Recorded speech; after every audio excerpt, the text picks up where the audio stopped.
ছোটবেলা থেকেই দেখে এসেছি ঈদ পার্বণ আসলে আমার মা চাচিরা ঘরের সমস্ত কিছু ধুয়ে পরিষ্কার করত। ঘর ঝাড়া, লেপা পোছা, ঘরের সমস্ত কিছু ধোয়া, আরো কত কি। সেই সাথে আমরাও করতাম। ঈদের আগের দিনগুলোতে আমরা চাচাতো বোনেরা কিছুটা কম্পিটিশন করতাম, কার কাজ আগে হলো আর সমস্ত কাজ হলো কিনা কাজের হিসাব করতাম। এটা করব, ওইটা করব, কার বাড়ি কত পরিষ্কার হলো সেটা আবার তাদের বাড়ি গিয়েও দেখে আসতাম। কাজ শেষে হাতে মেহেদি পড়তাম, সারা রাত ঘুম আসতো না। পরের দিন গরু কাটা দেখতে যেতাম। সেই সব কিছুই এখন শুধুমাত্র স্মৃতি। বিয়ের পরেও আমার শাশুড়ি মাকে দেখেছি এভাবে কাজ করতে। শুধু ঈদ না, আমার শাশুড়ি মা এমনিতেই বাড়ি ঘর সবসময় পরিষ্কার পরিচ্ছন্ন করে রাখে।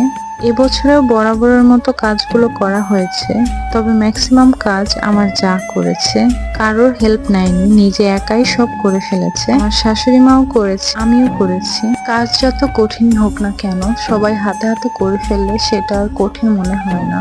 যাই হোক, অনেক কথাই বলে ফেললাম, আপনারাও নিশ্চয়ই এই কাজগুলো করে ফেলেছেন।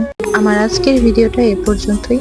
দেখা হবে পরবর্তী ভিডিওতে। ততক্ষণ পর্যন্ত ভালো থাকবেন, সুস্থ থাকবেন। আল্লাহ হাফেজ। আর সবাইকে ঈদ মোবারক।